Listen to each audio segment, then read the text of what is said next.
my Cryptid Cryptids YouTube channel. Make sure you're subscribed and don't forget to hit the like for this video if you are interested in cryptids from past and present. The research that I did for this video is all photographic.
What started me with this video was this one image that I got from the Indian Mound village in Florida. And I was looking at the face to try to see if I could find similar Mayan artwork that looked like this. And so I looked at the face up close, and then I was researching it, and then I thought to myself, okay, what is the most significant feature about this face? And then immediately it became apparent it was the teeth. And that's when I clicked. That was the moment that I thought, wonder how many other vampirical looking creatures there are from the Mayans and from the mound builders for that matter. And so I started researching all visually the Mayan gods that looked like vampires with fangs. And because I could never understand the fascination with the blood, and all the blood, my goodness. What's with all the blood and the sacrifices? And then, if it was in context of them at one time making these sacrifices to another cryptid, hominid, that was vampirical in nature and was, taking these sacrifices physically and eating them, the hearts and all that. And so that's what began my research for these vampirical Mayan gods. And the first one that I looked at was Tlaloc.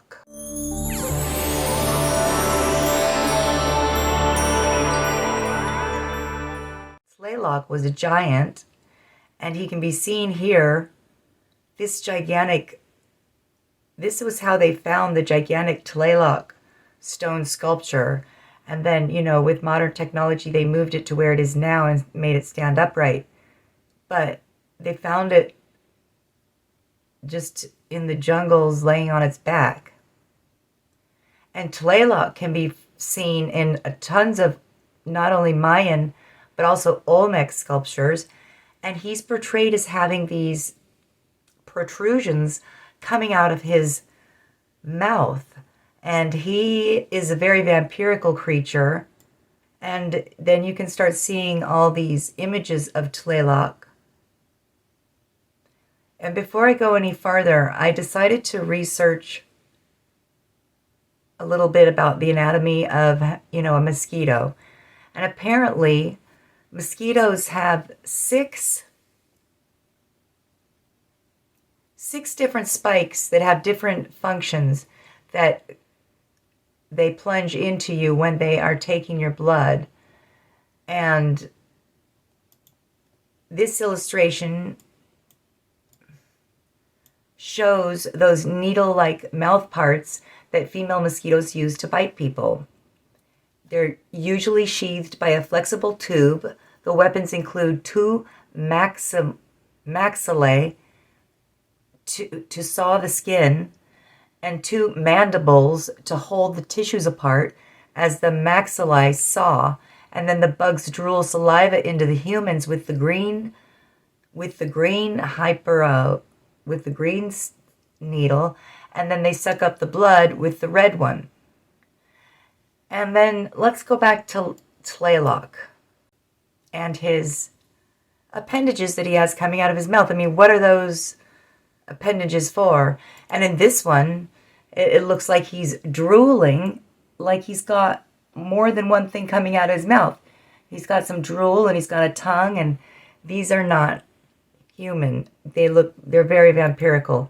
And here, to make it all the more clear, he's got the, humanoid shape in his hands that he looks like he's about to devour.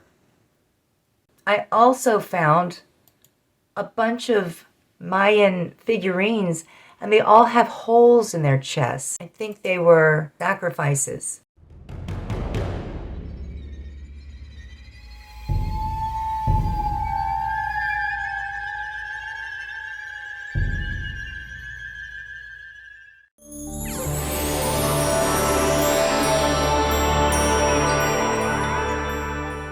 So another one that I found out about was someone named Chac Mool.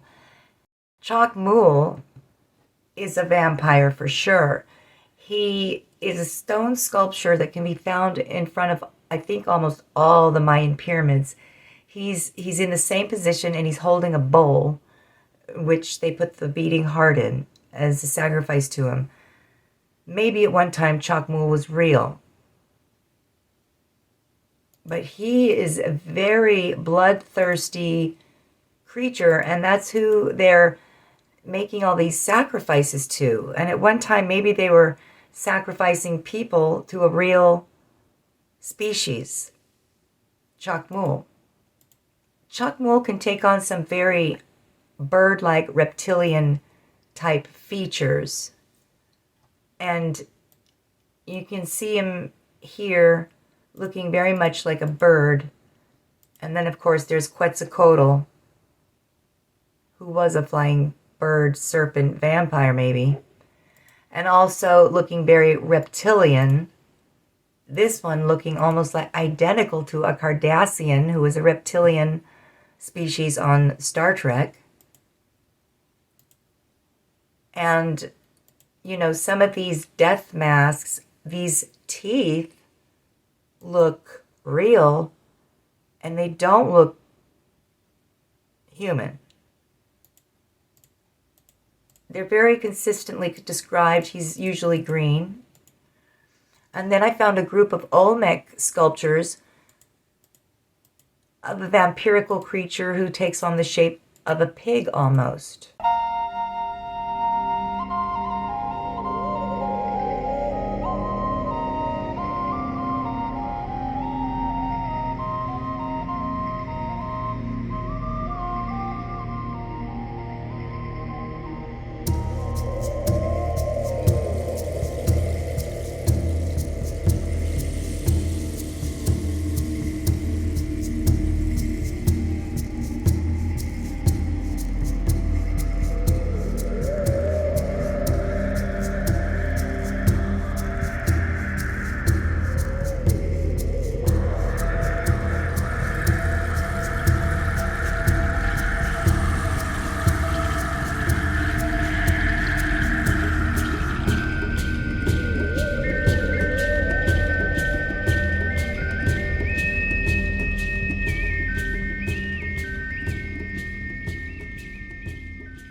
then some other quick comparisons, just, they're a little bit random.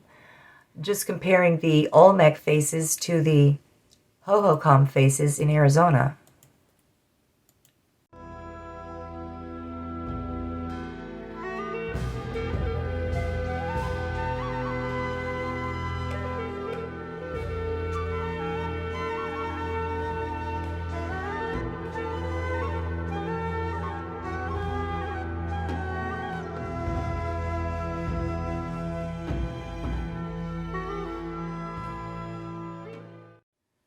And the Olmec statues to some of the Egyptian statues in Egypt.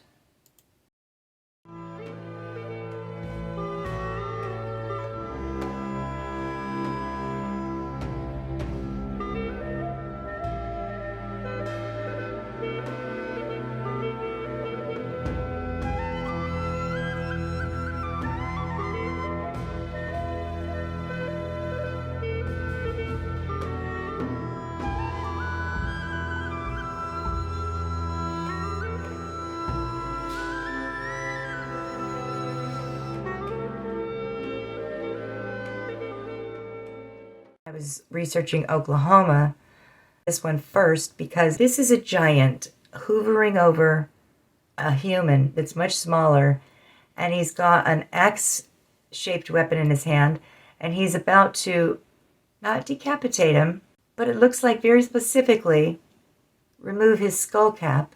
And what I really wanted to point out is the shape that the victim, his body is in. That is not a comfortable position to be in. It's a position like someone would tie up an animal for slaughter, which is what he has done here. So keep that in mind when we look at these other effigy pipes, most coming from the Spiro Mounds in Oklahoma, and some coming from Cahokia and other mound builder sites. This one is a giant with a very pig-looking nose, pig-shaped nose. He's got the head of a smaller human in his hands. That's what I see, clear as day. And he's hovering over it. This one, you can just see the back of him, but you see all these round things that he's got tied on along a rope here. Well, I wonder what they are until you look at this one and see the face of a dead somebody. So that must be what these are. Heads, skulls. And then let's look at this one.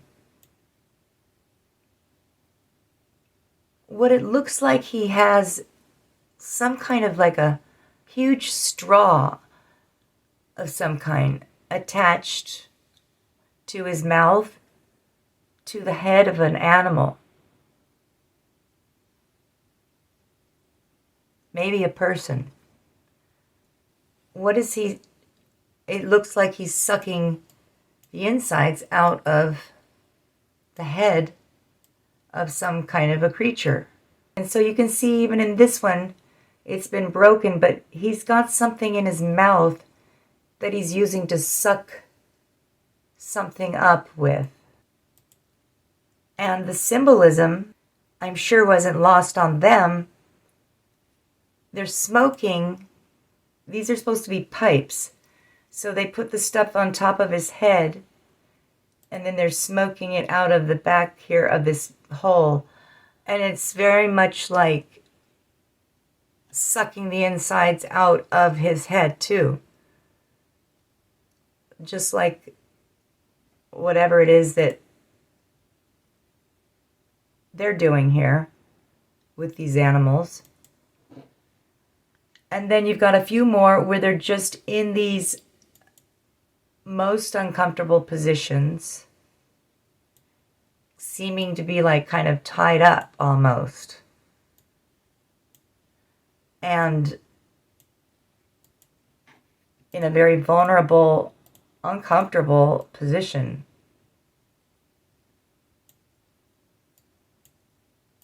I mean, is that what these images are showing? Of them sucking something up?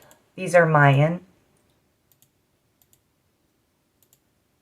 But there was a group of those. And so if you look at this, you know, there's a lot of them just bent over in this position. And the whole pipe thing is about sucking out the bodies or the heads of these. They look like victims. But another look at this one. So it's the same thing. You're sucking. The pipe is sucking it out of her, whatever it is. But she also has this cup that is very, you know, what do you put in cup? You put liquid in cup. What kind of liquid could she possibly have to offer? It looks like, you know, just the whole Mayan blood sacrifice ritual thing. Maybe it was more than just a ritual and maybe more than a sacrifice. Like, I like to take things literally, personally. I really do. But just one more, you see this Native American type person bending down, and then he's got the hole in his back. And it's just, that's the pipe. It's just like you're sucking out his insides. And like I said, I'm sure this symbolism wasn't lost on them. Was it intentional? Because those were a lot of pipes like that. And then comparing some Mayan pipes to some mound builder pipes. This is Mayan. This is mound builder.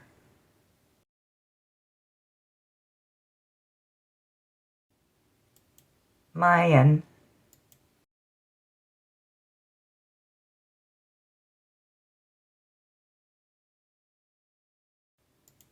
This is mound builder.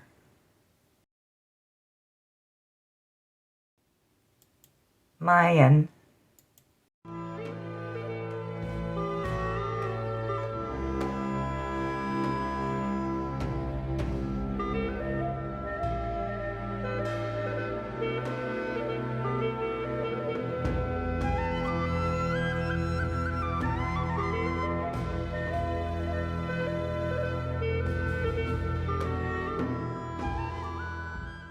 I did some research. You know how many sitting Egyptian cats there are in ancient Egypt and just throughout Egyptian history?